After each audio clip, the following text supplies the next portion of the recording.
तुमच्या मशाली जाळून टाकू. सायंकाळी आपण 7 वाजता सगळेजण जरूर या. मी वाट बघतो. सर्वांची वाट पाहतो. महापालिका निवडणुकांच्या रणधुमाळीत नेते मंडळींची अनेक विधानं चर्चेचा विषय ठरतात.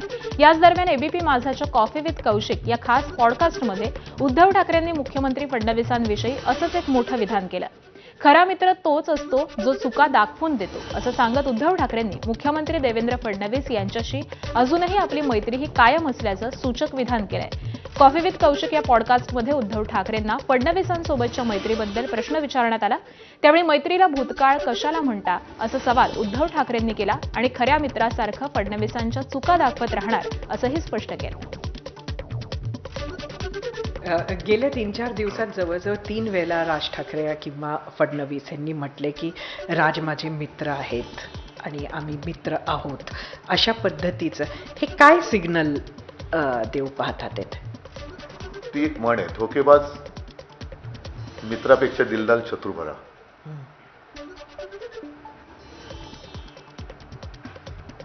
मग आहेत का समोर तेवढे? मला ना माहिती, मी आपलं असं तुम्ही बोलला त्याच्यात मी सहज बोललो, आठवलं म्हणून. मी माझा काय उद्देश नव्हता त्याच्यात. अच्छा, पण तुमचे मित्र होते की काही देवेंद्र फडणवीस? तुम्ही भूतकाळात का जाता? मग आज आहेत ते तुमचे मित्र? असं आहे ना, हे त्यांनी पण आधी बोललं पाहिजे ना. त्यांनी पण बोललं पाहिजे. आणि म्हणून मी ते म्हणतोय की धोकेबाज मित्रापेक्षा दिलदार शत्रू चांगला. आणि खरा मित्र तो असतो की जो मित्राची चूक दाखवतो. आणि चूक दाखवणाऱ्या मित्राला जर तुम्ही शत्रू मानणार असाल तर कोणाचा प्रॉब्लेम आहे हा ज्याचा त्यांनी ठरवावा. पण त्यांना खंत आहे. आज जे मी तुम्हाला सांगितलं की बदलापूरमध्ये त्यांनी विकृत नगरसेवक जो केलेला आहे, स्वीकृत, ही हिंदू संस्कृती नाही हे मी ठामपणे त्यांना सांगतोय. हे सांगताना जर ते मला शत्रू मानत असेल तर मी नाईलाज आहे माझा.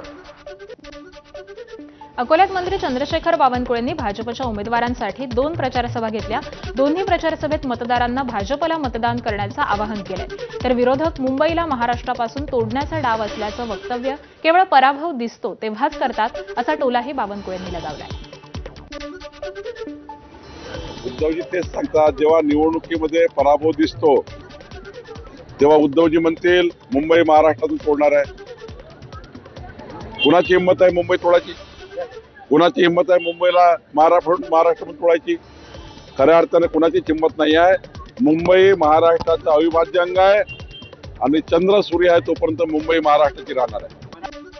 ठाणे जिल्ह्यात भाजप आणि शिंदेच्या शिवसेनेमध्ये जोरदार वाद पेटलेला पाहायला मिळतोय. गेल्या काही दिवसांपासून भाजप नेते गणेश नाईक हे सातत्यानं शिंदेंना आव्हान देताना दिसत आहेत. एकनाथ शिंदेंच्या टांगापलटी करणार या वक्तव्याचा दाखला देत नाईकांनी थेट इशारा दिलाय. भाजपनं परवानगी दिल्यास शिंदेंचे घोडे फरार नाही तर बेपत्ता करेल, असं वक्तव्य गणेश नाईक यांनी पुन्हा एकदा केलंय. नरेश म्हस्केंच्या टीकेवरती बोलताना गणेश नाईकांनी पुन्हा एकदा शिंदेंवरती हल्लाबोल केलाय. तुमची चोरी योग्य वेळी बाहेर काढणार असा इशाराही नाईकांनी दिलाय. लवकर करा असं म्हणजे लवकर होईल. हे बघा, प्रश्न असा आहे की भारतीय जनता पक्ष हा शिस्तबद्ध. एखाद्या पक्षात आपण गेल्यानंतर त्या पक्षाची आपण शिस्त बाळगली पाहिजे, पद्धत बाळगली. जर का पक्षाने मला जर खुली सूट दिली ना तर यांचा मी काय बोललो, टांगा पलटीन, घोडे फरार नाही, घोडे बेपत्ता करून टाक. एकनाथ शिंदेंवर सातत्यानं टीका करणाऱ्या गणेश नाईकांना आता खासदार श्रीकांत शिंदेंनी उत्तर दिलंय.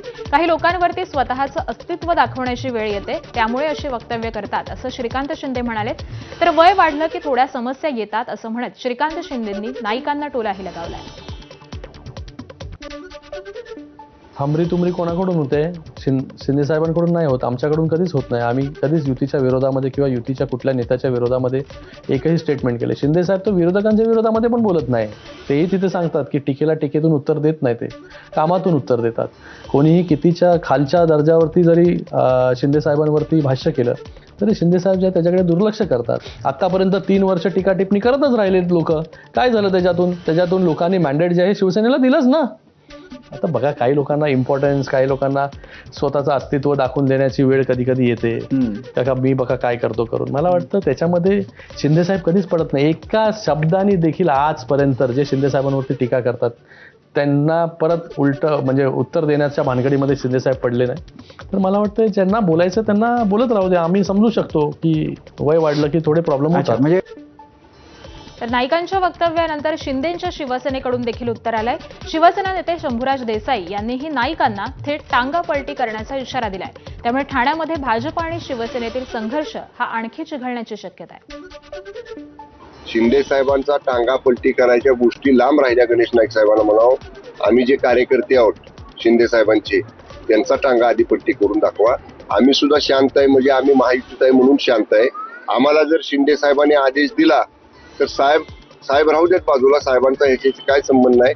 आम्हीच गणेश नाईकांचा टांगा कुठं फरार करू ते त्याला सुद्धा कळणार नाही. महायुतीच्या समन्वय समितीमध्ये हेच ठरलं आहे की मतभेद आणि मनभेद होऊ नये, कुणी टोकाचं बोलू नये. त्यामुळे मला असं वाटतं आम्ही गणेश नाईक साहेबांशी पुन्हा बोलू, गणेश नाईक साहेबांशी चर्चा करू, कुणाकडनं काय झालंय तपासावं लागेल. काँग्रेसचे प्रदेशाध्यक्ष हर्षवर्धन सपकाळ यांनी भाजप आणि मुख्यमंत्री देवेंद्र फडणवीसांवरती घणाघाती टीका केली आहे. बदलापूरमधील तुषार आपटेचं स्वीकृत नगरसेवक प्रकरणी हर्षवर्धन सपकाळांनी भाजपवरती हल्लाबोल केला. पार्टी का नाम भारतीय जनता पार्टी नहीं, तो ये पार्टी का नाम है बलात्कारी जनता पार्टी. इन्होंने महाराष्ट्र में और एक खेल रचा है, मराठा विरुद्ध ओबीसी, उसमें भी एक दूसरे के जान के करते हैं. इसलिए महाराष्ट्र का सबसे बड़ा दरिंदा कौन? तो महाराष्ट्र का जो मुख्यमंत्री है देवेंद्र फडणवीस, ये सबसे बड़ा दरिंदा महाराष्ट्र का है. दरिंदा अभी डिक्शनरी में जाके देखोगे फडणवीस जी, तो दरिंदा का मतलब मराठी में होता है क्रूर, और हा तुम क्रूर हो, हा तुम दरिंदे हो. ऑपरेशन सिंदूर दरम्यान चीननं पाकिस्तानला मदत केली होती. मात्र आज मोदी सरकार चीनला गुंतवणुकीसाठी पायघड्या टाकत असल्याची टीका ही असदुद्दीन ओवेसी यांनी केली आहे. तर नितीन गडकरींवर देखील ओवेसींनी निशाणा साधला असून गडकरी नागपूरचं प्रतिनिधित्व करतात, पण नागपुरात मुस्लिम वस्त्यांमध्ये अजूनही सिमेंटचे रस्ते नाहीत. तसंच अजित पवार, एकनाथ शिंदे आणि चंद्रबाबू नायडूंच्या पाठिंब्यानं वक्फ कायदा करण्यात आल्यानं मुस्लिमांच्या जमिनी या जाण्याची भीती असल्याचंही ओवेसींनी म्हटलंय. ते नागपूरच्या प्रचारसभेमध्ये बोलत होते. चाइना ने ऑपरेशन सिंदूर में पाकिस्तान को पूरे सैटेलाइट इमेजेस दिए, जमीन और आसमान पर पूरे भारत के एयरक्राफ्ट दिखाया, उसने अपने एयरक्राफ्ट दिए. आज उस चाइना को जो ऑपरेशन सिंदूर में पाकिस्तान की मदद किया, आज नरेंद्र मोदी की सरकार रेड कारपेट वेलकम चाइना को दे रही है कि आइए भारत में इन्वेस्ट करिए. क्या बेशर्मी है ये, क्या बेशर्मी है ये. महानगरपालिका निवडणुकीच्या प्रचारामध्ये मतदारांना आकर्षित करण्यासाठी विविध पक्षांकडून जाहीरनामा सादर करण्यात येतोय. तर अनेकांकडून चर्चेत राहणारी वक्तव्य केली जात आहेत. काल सोलापूरच्या सभेमधून एमआयएम प्रमुख असदुद्दीन ओवेसींनी मोठं विधान केलंय, ज्यांचे पडसाद आता राजकीय वर्तुळामध्ये उमटू लागेल. डॉक्टर बाबासाहेब आंबेडकरांनी बनवलेल्या संविधानामुळे देशात एक दिवस हिजाब परिधान केलेली मुलगी पंतप्रधान होईल असं भाकीत वर्तवलंय. त्यावरती भाजपचे हिंदुत्ववादी नेते नितेश राणे आक्रमक झाले. त्यांनी तर ओवेसींना थेट पाकिस्तानमध्ये जाण्याचा सल्ला दिला. बाबा साहिब अम्बेडकर का जो संविधान है वो ये कह सकता है कि कोई भी भारत का नागरिक वजीर आजम बन सकता है, सदर जमहूरिया बन सकता है, चीफ मिनिस्टर बन सकता है, मेयर बन सकता है. और असदुद्दीन ओवैसी का ख्वाब यह है कि एक दिन आएगा इस देश में इंशाअल्लाह ताला, शायद हम और आप नहीं रहेंगे, मगर देखना एक हिजाब पहनने वाली बेटी इस देश की वजीर आजम बनेगी इंशाअल्लाह ताला. ओवेसीला सांगीन, जास्त संविधानाबद्दल तू थोबाड उघडू नको, नाहीतर डॉक्टर बाबासाहेब आंबेडकरांचे इस्लामबद्दल काय विचार आहे ते आम्हाला जाहीर करायला लागतील, आणि मग तोंड दाखवण्यासाठी पण जागा राहणार नाही. मग पाकिस्तानमध्ये बसलेल्या अब्बाकडे जायला लागेल, नाहीतर तिकीट आम्ही काढून देऊ. आणि म्हणून स्वप्न बघत राहा, देशाचा पंतप्रधान महाराष्ट्र आणि प्रत्येक पदावर हा हिंदू समाजाचाच व्यक्ती बसेल, बाकी कुठलाही जिहादी बसणार नाही. काँग्रेसमध्ये काही भाजपचे लोक त्यामुळे काँग्रेस आणि वंचित बहुजन आघाडीची युती होऊ नव्हते अशी टीका ही वंचित बहुजन आघाडीच्या नेत्या अंजलीताई आंबेडकर यांनी केली आहे. तसंच मुस्लिम मुलं जेव्हा प्रश्न करतात तेव्हा त्यांना दहशतवादी ठरवलं जातं, तर दलित मुलांनी प्रश्न विचारला तर त्यांना नक्षलवादी ठरवलं जातं असा घणाघात देखील त्यांनी केला. त्यांनी नांदेड महानगरपालिकेसाठी प्रचार सभा ही घेतलेली होती. कुछ सालों से हम कह रहे थे कि कांग्रेस में बहुत सारे लोग ऐसे हैं कि वो बीजेपी की स्लीपर सेल है और वो स्लीपर सेल ही कांग्रेस और वंचित बहुजन आघाड़ी की जो अलायंस होना चाहती है वो होने नहीं देती.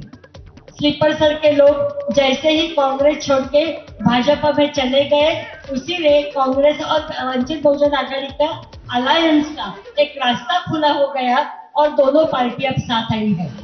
कोई भी धार्मिक फंक्शन हो तो पहले मुस्लिम बच्चों को अंदर डाल दिया जाता है, नहीं तो उनको बताया जाता है कि उन घर में रहो. कोई भी गुनाह हो पहला शक आ जाता है तो दलित और मुस्लिम लोगों में जाता है. जब मुस्लिम बच्चे कुछ सवाल करते हैं तो उनको देशद्रोही बनाया जाता है और जब दलित लड़के सवाल पूछते हैं यहाँ की व्यवस्था को तो उनको नक्सलवादी कहा जाता है. यही सरकार का यही मकसद है कि ये दोनों समाज एक जगह आए तो इस देश का पूरा इतिहास बदल जा सकता है. आणि यानंतर आत्ताची एक ब्रेकिंग बातमी पाहूयात. लाडकी बहीण योजनेचा हप्ता हा निवडणुकीनंतर द्यायला सांगा अशी काँग्रेसनं निवडणूक आयोगाकडे